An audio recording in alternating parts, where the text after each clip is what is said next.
അവിടെ ആ സ്റ്റെപ്പ് ഇറങ്ങിയാല് പുഴയില് സൂര്യൻ ഉദിച്ചു വരുന്ന പിന്നെ ഞാൻ ആ ഭാഗത്തേക്ക് പോയില്ല. ഇവര് പട്ടാമ്പി കോളേജില് കോളേജിൽ പഠിച്ച ആളാണെന്ന് പറയുന്നുണ്ട്. അപ്പോ നമ്മുടെ കൂട്ടത്തിൽ അവരും പങ്കുചേർന്നിട്ടുണ്ട്. കല്ലുകൊണ്ട് എഴുതി വെച്ചൊക്കെ പോയി. പക്ഷെ നമുക്ക് എന്തായാലും ആ ഒരു എഴുതിയ കാരണം കൊണ്ട് പട്ടാമ്പി സംസ്കൃത കോളേജിൽ പഠിച്ച കോഴിക്കോടുള്ള ഒരാളെ കാണാൻ പറ്റി.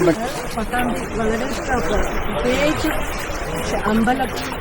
അവിടെ ഞാന് പക്ഷെ ഞാൻ രാവിലെ ബാക്കി എന്റെ ഹോസ്റ്റൽ മേറ്റ്സിന്റെ കൂടെ കുളിച്ചു കുറിയൊക്കെ തൊട്ട് അമ്പലത്തിൽ പോകുമായിരുന്നു. അമ്പലത്തിൽ പോകുന്നതിന്റെ മെയിൻ ഉദ്ദേശം അവിടെ ആ സ്റ്റെപ്പ് ഇറങ്ങിയാല് പുഴയില് സൂര്യൻ ഉദിച്ചു വരുന്ന ആ ഭംഗി. പക്ഷെ വേറൊരു സംഭവമുണ്ട്, 2 or 3 പ്രാവശ്യം വന്നുള്ളൂ. പക്ഷേ പിന്നെ ഞാൻ ആ ഭാഗത്തേക്ക് പോയില്ല.